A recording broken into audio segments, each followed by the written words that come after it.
In our country, we have all sorts of strange features, sometimes man-made, sometimes natural, and people long ago thought these were made by giants or by the devil.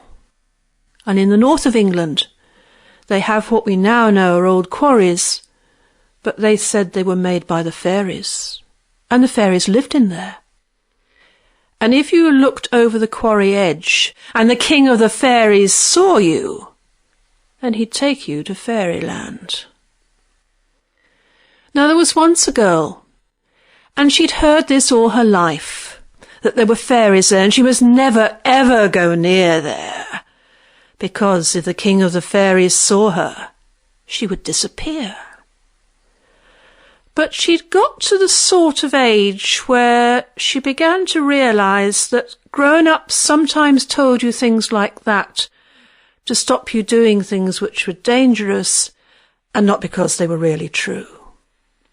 And she didn't think there were such things as fairies, and she was determined to go and find out. So one day, taking with her only her dog for company, she made her way to the fairy hole. And as they got near, the little dog stopped and started whining, and no matter how much she put him on his lead and tugged, or however much she shoved him from behind, he was going no further. I think he was a little terrier, and they can be very obstinate. Well, she herself decided that perhaps she'd better go down on her tummy and crawl along. And so she did, and she got right to the edge, and she looked over, not expecting to see anything. But no, there was a little town, and small people moving around. She couldn't believe it, and she wriggled back, and she was sure that nobody had seen her. Well, she made her way home, and she wasn't going to tell anyone anything about that. But if you've seen fairies, could you keep it to yourself? Well, as she sat down to her tea that night, no, she couldn't keep it to herself. And she told all her family about how she'd seen fairies in the fairy hole. And her father was absolutely horrified. He was sure that the king of the fairies would come for her. What was he going to do about it? Well, he took the cows and he put them in a pasture far away, and he shut up all the hens in the hen house.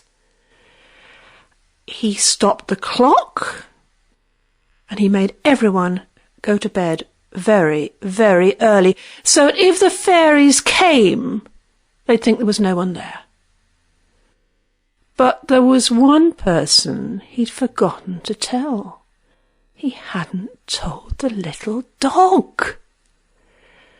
And so, when round about midnight was the sound of the tinkle of fairy bridles on the fairy horses, he started to bark and bark. And the king of the fairies knew there were people there, and he knew the little girl was there, and he took her. When the family woke up the following day, there was no little girl. What were they going to do? You can't go down to a police station and say, "My little girl's missing. She's been taken by the fairies." Or can you? No. All they could think to do was to go and consult the spaewife, the wise woman. So the father went to the spaewife, and that wise woman, she started going on how could he be so stupid as to let his daughter do that? Well, yes, that's all very well, but what am I going to do about it? Ah, well, she said, the king of the fairies does like presents. Perhaps if you were to give him some gifts, maybe then he'd let your daughter go. Well, yes, I'll do anything I can afford, at least. What have I got to give him?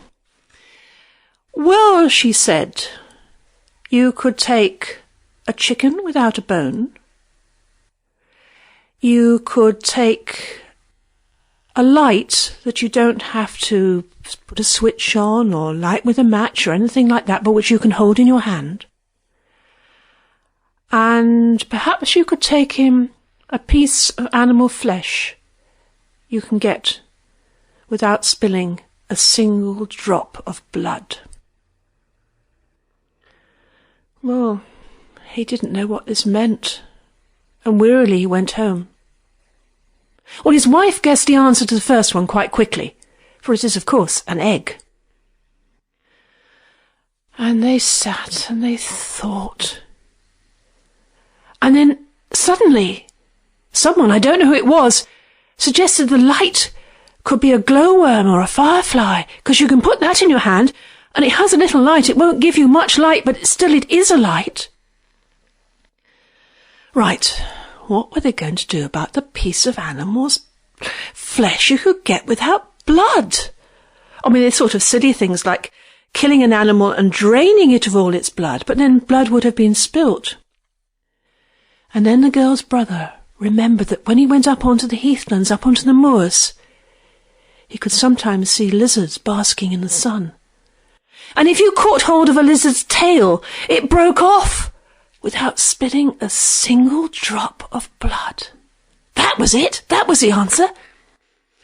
So carefully, the father, he got an egg and a glowworm and the tail of a lizard. That took some doing. And very carefully he made his way to the fairy hole. And he stood at the edge, not looking down, and he put the 3 presents down on the ground. And in a flash, there was his daughter beside him. And you may be sure that she never ever went anywhere without telling a grown-up where it was she was going.